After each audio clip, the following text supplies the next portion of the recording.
Magandang umaga po sa inyong lahat. Ako ay nagpapasalamat sa lahat ng nakiramay at dumalo sa huling hantungan ni Junjun III at higit sa lahat sa mga nanalangin at nagbigay ng kanilang support sa kanyang family. Lord, bless all your heart. Junjun III will definitely be missed and it hurts seeing him go.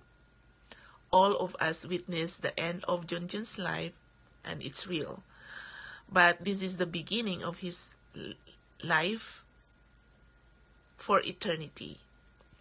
To be absent from the body and to be present with the Lord, the Bible said. God never made a mistake para sa mga anak niya.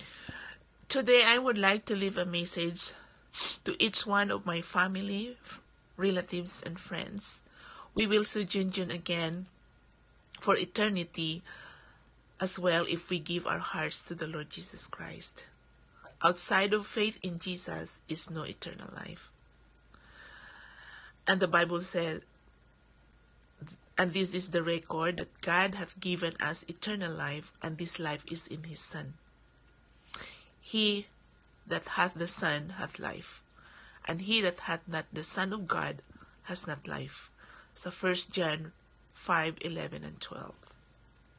My message to the family of Junjun is that I love you all.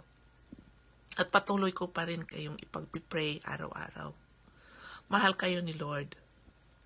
At hindi kayo pababayaan. As He promised, in His word, I will never leave you nor forsake you.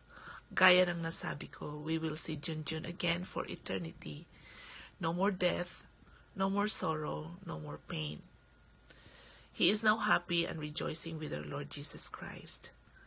Sabi nga niya sa ating blessed hope when the Lord Jesus said, let not your heart be troubled. Ye believe in God, believe also in me. In my Father's house are many mansions. If it were not so, I would have told you, I go to prepare a place for you.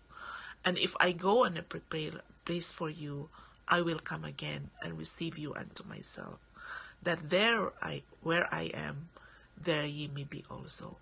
John 14:1-3.